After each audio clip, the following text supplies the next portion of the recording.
जिस चुनाव को हम लोगों ने जीता उसमें 8 जिले आते हैं। देश के आदरणीय प्रधानमंत्री जी का भी जिला है उसमें, जहां निर्वाचन क्षेत्र है उसी में आपके यहाँ से एक एलजी हैं और जो यहाँ के सांसद थे उस समय, उनका भी एरिया तो मिनिस्टर भी सबसे ज़्यादा है उनका। और अभाव में ही स्वभाव बदल जाता है, तो लोगों का अभाव में स्वभाव बदल रहा है। लोग अपराध के लिए, जो उत्तर प्रदेश में नौजवान है अपराधी इसलिए हो जा रहा है क्योंकि सरकार सबका साथ सबका विकास की बात करती है, वही सिर्फ सबका साथ तो ले रही है लेकिन विकास सिर्फ कुछ लोगों का ही कर रही है। कुछ बड़े उद्योगपति हैं, कुछ बड़े पूंजीपति हैं जिनका विकास करने का काम है। प्रदेश में जब से भारतीय जनता पार्टी की सरकार आई और देश में जब से भारतीय जनता पार्टी की सरकार आई है, उसने लगातार देश को बेचने का और लूटने का काम किया। भेल बेच दिया, LIC बेच दिया, एयरपोर्ट बेच दिया, जितनी सरकारी संस्थाएं सब सरकार बेचने पे लगी है क्योंकि सरकार आरक्षण को समाप्त कर। आप स्नातक के MLC हैं और पूरे आपके जिमा इतना जिला है कि आप 24 घंटा भ्रमण करते होंगे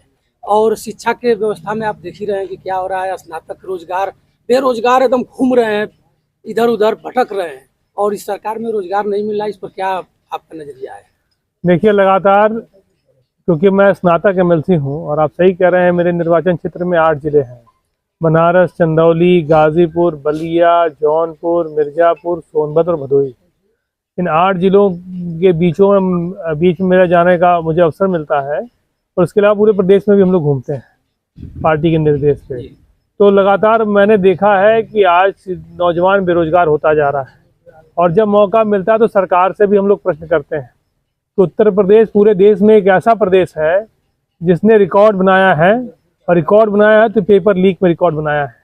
और सारे एग्जामिनेशंस के पेपर लीक इसलिए होते हैं कि सरकार नौकरी देना नहीं चाहती, और सरकार की जो मंशा है वो चाहती है कि आउटसोर्सिंग में नौकरियां हों, क्योंकि गरीब मजदूर किसान का जो बेटा है जो गांव से निकल के जाता है उसको नौकरी न मिल पाए। जो हमारे साथ के लोग हैं, जो हम लोगों के बीच के लोग हैं, जो हमारे नेता आदरणीय अखिलेश यादव PDA की बात करते हैं, तो आप देखिए कि PDA समाज के लोगों को आरक्षण न मिल पाए, आउटसोर्सिंग में नौकरियां हो जाएं, जितनी सरकारी संस्थाएं सब बेचने का काम भारतीय जनता पार्टी की सरकार कर रही है। आज रेल बेच दिया, भेल बेच दिया, LIC बेच दिया, एयरपोर्ट बेच दिया, जितनी सरकारी संस्थाएं सब सरकार बेचने पे लगी है क्योंकि सरकार आरक्षण को समाप्त करना चाहती है।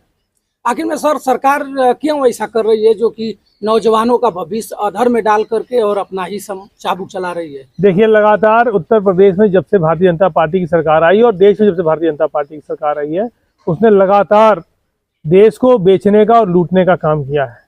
क्योंकि जानते हैं नौजवानों को रोजगार मिल जाएगा, नौजवान पढ़ने लिखने लगेंगे तो इनकी काली करतूत से पर्दा उठ जाएगा। इसलिए वो चाहते नहीं हैं कि नौजवानों को मौका मिले पढ़ने लिखने का, नौजवानों को नौकरियां मिले। जितना पैसा है वो बेचना चाहते हैं, देश को, देश की संपत्ति को बेचने का काम भारतीय जनता पार्टी की सरकार कर रही है। और आप देख रहे होंगे कि लोकतंत्र, जो संविधान का जो हमारा मंदिर है, जब उसका उद्घाटन हुआ तो हमारे बीच के लोगों को नहीं बुलाया गया, देश की राष्ट्रपति जी को इन्विटेशन नहीं गया। क्यों नहीं गया, हमें और आपको कहने की आवश्यकता नहीं, आप भी समझदार हैं, हम भी समझदार हैं। जी, अखिलेश यादव जी को निमंत्रण था तो शायद गए नहीं वहाँ। मैंने बताया ना, जो देश का संविधान का मंदिर है, लोकतंत्र, जो लोकसभा जिसका उद्घाटन हुआ उसमें देश के राष्ट्रपति को इन्विटेशन नहीं मिला। राष्ट्रपति को इन्विटेशन क्यों नहीं मिला? इसलिए नहीं मिला कि वो नहीं चाहते, जो हमारे आदरणीय अखिलेश यादव जो PDA की जो बात कर रहे हैं, PDA समाज की वो आती हैं राष्ट्रपति जी, इसलिए उनको इन्विटेशन नहीं दिया। एक तरफ सरकार जो है सबका साथ सबका विकास की बात करती है, वही सिर्फ सबका साथ तो ले रही है लेकिन विकास सिर्फ कुछ लोगों का ही कर रही है। कुछ बड़े उद्योगपति हैं, कुछ बड़े पूंजीपति हैं जिनका विकास करने का काम सरकार कर रही है। और सर जी, कुछ लोग बताते हैं कि दोनों विपक्ष, समाजवादी पार्टी और भाजपा, दोनों एक ही पहलू हैं, एक ही पहलू के सिक्के हैं, इसीलिए दोनों लोग अपना चुप है। भाजपा के लोग जैसे चाह रहे हैं वैसे कर रहे हैं, बेरोजगार इसी तरह बने रह जाएंगे और फिर सरकार आएगी तो फिर इधर से उधर उसी में घूमते रह जाएंगे। देखिए, लगातार आदरणीय अखिलेश यादव जी ने हमेशा संघर्ष करने का काम किया और हम सब लोगों ने सड़क से संघर्ष लेके सदन तक संघर्ष करने का काम हम लोग कर भी रहे हैं। जिस तरह से आप देख लीजिए, उत्तर प्रदेश में बेरोजगारी की दर बढ़ गई, उत्तर प्रदेश में अपराध का ग्राफ बढ़ गया। आज सबसे ज़्यादा अपराध कहीं है पूरे देश में तो उत्तर प्रदेश में हो रहा है। NCRB के आंकड़े उठा के देख लेंगे, महिलाओं पे अपराध, बच्चों पे अपराध, बाल श्रम, जितने भी अपराध हैं वो उत्तर प्रदेश में सबसे ज़्यादा है।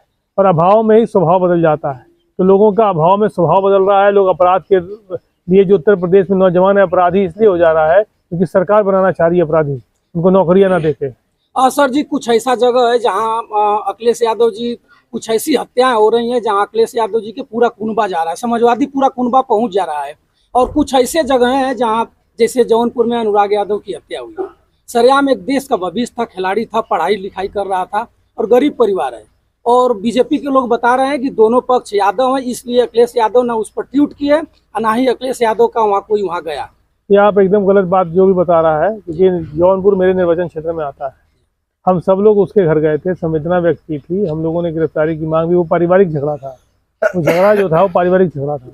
पारिवारिक झगड़े में अब क्योंकि जो अगर आप किसी से झगड़ा सरकार की गलतियों से होगा, सरकार को हम घेरने का काम करेंगे। लेकिन जब झगड़े पारिवारिक होंगे, आपस में किसी का परिवार का विवाद होगा, तो उसमें आप ये समझिए कि वो विषय ऐसा था, अब बहुत दुखद और मर्माहत करने वाला विषय था। हम लोग खुद ही देख के बहुत दुखी हुए। उस परिवार से हम लोगों ने मिलने का भी काम किया, उसकी मदद करने का भी आश्वासन दिया, और मदद करने का काम भी हमारी पार्टी ने किया है। लेकिन इसमें ऐसा कहीं नहीं है। और अखिलेश यादव जी इतने निष्पक्ष भाव से हर व्यक्ति की मदद करते हैं, मुझे नहीं लगता देश में ऐसा कोई दूसरा नेता है। एमएलसी साहब, एक और बात है, बिहार पटना में एक शिक्षा जो पूरे देश उनको जानता है, खान सर, और आज बिहार में आग लगी हुई है। और खान सर को दबाने के लिए पूरे कुनबा लग गया है, पूरे भाजपा समाज पार्टी के पूरे कुनबा, प्रधानमंत्री से लेकर के नीतीश तक सब लोग लग गए हैं कि खान सर को खत्म कर दिया जाए। खान सर बीमार भी हैं, उनके प्रति आपका क्या सुझाव है? देखिए, वो ईश्वर से यही कामना है कि जल्द स्वस्थ हों, हमारे आपके बीच में रहें, अच्छे से रहें। और दूसरी चीज़, क्योंकि चाहे जहाँ भी भारतीय जनता पार्टी की सरकार है, वो नहीं चाहती कि नौजवान पढ़ा लिखे, नौजवान रोजगार पाए। क्योंकि जब नौजवान पढ़ लिख लेगा तो अपने हक हकूक़ की लड़ाई लड़ना शुरू करेगा। और नौजवान जब नौकरी पा जाएगा, सक्षम होगा, उसका परिवार पढ़ेगा लिखेगा। जब पढ़ेगा लिखेगा कब, जब सक्षम होगा तो नौकरी मिलेगी। नौकरी खत्म कर देने का काम सरकार कर रही है। पढ़ना लिख पाए उसकी व्यवस्था सरकार कर रही है। जो सही बात करता है उसको दबाने का काम सरकार कर रही है। इसलिए हम उत्तर प्रदेश की सरकार हो, चाहे बिहार की सरकार हो, चाहे जहाँ भी भारतीय जनता पार्टी की सरकार है, उन सबके खिलाफ हमें लगता है कि सब नौजवानों को मिलकर इस बार देश से इनको हटाने का काम करना होगा। सर, पहले कुछ जब सरकारें होती थी, जैसे स्वर्गीय मुलायम सिंह जी मुख्यमंत्री रहते थे या और कोई रहता था, तो विपक्ष के लोग सड़क पर धरना देते थे, चक्का जाम कर देते थे, हू हल्ला करते थे। लेकिन आज भाजपा की गवर्नमेंट है और इसमें विपक्ष का कोई भूमिका नहीं समझ में आ रहा है। ना कहीं धरना हो रहा है, ना कहीं कुछ चक्का जाम हो रहा है। क्या मतलब है? इसी तरह सरकार को आप लोग फ्री छोड़ दिए हैं क्या? देखिए, लगातार इस सरकार के खिलाफ चाहे धरना देने की बात हो, समाजवादी पार्टी के लोगों ने धरना देने का काम किया है। मुकदमे लगे हैं, हम जेल गए हैं हमारे पार्टी के लोग, ऐसा नहीं है। और समाजवादी पार्टी एक ऐसी पार्टी है जो इस भारतीय जनता पार्टी के खिलाफ लड़ रही है।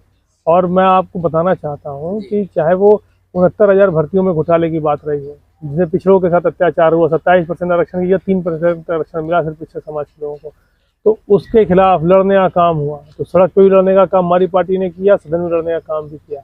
बहुत सारे साथी मुकदमे लगे, जेल भी गए।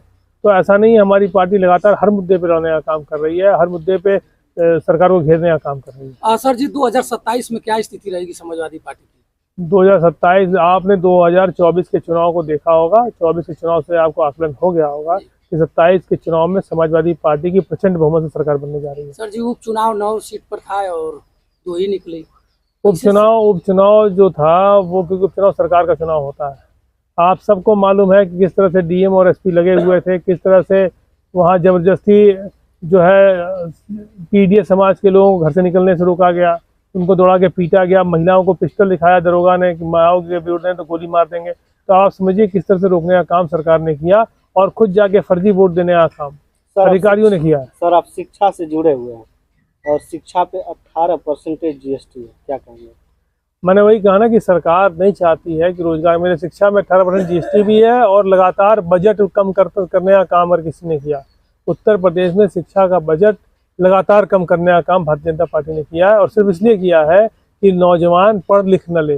वो सिर्फ 5 किलो राशन पे किस तरह से अपना घर परिवार इन लोगों का चल जाए, लोगों का कि पेट भरे, लेकिन वो अपनी जिस दिन पढ़ लेगा लिख लेगा नौजवान, तो अपने हक हकूक की बात करेगा। सर, इसीलिए इंटर के बाद जितनी भी डिग्रियां हैं, अगर कोई भी करता है लड़का, तो अभी पढ़ाई चालू ही नहीं है, पढ़ना शुरू नहीं किया, तब तक एग्ज़ाम हो जाता है, सेमेस्टर एग्ज़ाम जो है। तो इस पे क्या कहेंगे? इसको किस तरीके से आप देख रहे हैं? आप तो शिक्षा से जुड़े हुए हैं। देखिए लगातार सेमेस्टर एग्ज़ाम की वजह से बच्चों को परेशानियां हो रही हैं, इस बात से हम लोग भी वाकिफ़ हैं। और जो शिक्षा नीति बनी है, तो शिक्षा नीति पूरी तरह से हम कह रहे हैं ऐसी शिक्षा नीति बनाई है कि नौजवानों को किस तरह से परेशान किया जा सके, और हम लोग चाहते हैं कि शिक्षा नीति में बदलाव होना चाहिए, और इसके लिए हम लोग लगातार संघर्ष भी कर रहे हैं, आगे भी करने का काम करेंगे। अगर आपकी सरकार आती है तो इस पे सेमेस्टर वाइज हाँ, मैं बिल्कुल राष्ट्रीय अध्यक्ष जी से हम अनुरोध करेंगे कि इसमें जो सेमेस्टर वाइज है उसको खत्म करते हुए वार्षिक चुनाव, वार्षिक इलेक्शन, वार्षिक एग्जामिनेशन हो। हाँ सर जी, फिर एमएलसी का चुनाव कब है? 2026 लास्ट में होगा, 2 साल है अभी चुनाव। क्या स्थिति रहेगी? फिर समाजवादी लेकर जाएगी या फिर? समाजवादी पार्टी 2019 में जब सपा बसपा का गठबंधन था और हम लोग 5 सीट जीते थे, हमारे पार्टी के कार्यकर्ताओं में उत्साह बहुत कम हो गया था। उस समय जिस चुनाव को हम लोगों ने जीता, उसमें 8 जिले आते हैं। देश के आदरणीय प्रधानमंत्री जी का भी जिला है उसमें, जहां निर्वाचन क्षेत्र है उसी में आपके यहाँ से एक एलजी हैं, और जो यहाँ के सांसद थे उस समय, उनका भी एरिया, तो उस समय मिनिस्टर भी थे, उनका एरिया भी आता था। और उसके अलावा चंदौली में 2 सेंट्रल मिनिस्टर थे, मिर्जापुर में 2 सेंट्रल मिनिस्टर थे। तो ऐसे बहुत बड़े बड़े नेताओं का जिला आता था, और उस चुनाव में आदरणीय अखिलेश यादव जी ने हम जैसे छोटे से कार्यकर्ता को टिकट दिया था, और हम जैसे कार्यकर्ताओं ने और पार्टी के जितने हमारे यहाँ सम्मानित नेता बैठे हैं, आप सब ने सहयोग दिया, आशीर्वाद दिया, और चुनाव हम लोगों ने हराने का काम किया था। अब तो ताकत हमारी बहुत ज़्यादा बढ़ गई है। हमें पूरा विश्वास है कि इस बार इतिहास बनाने का काम समाजवादी पार्टी करेगी। धन्यवाद सर। थैंक यू भैया।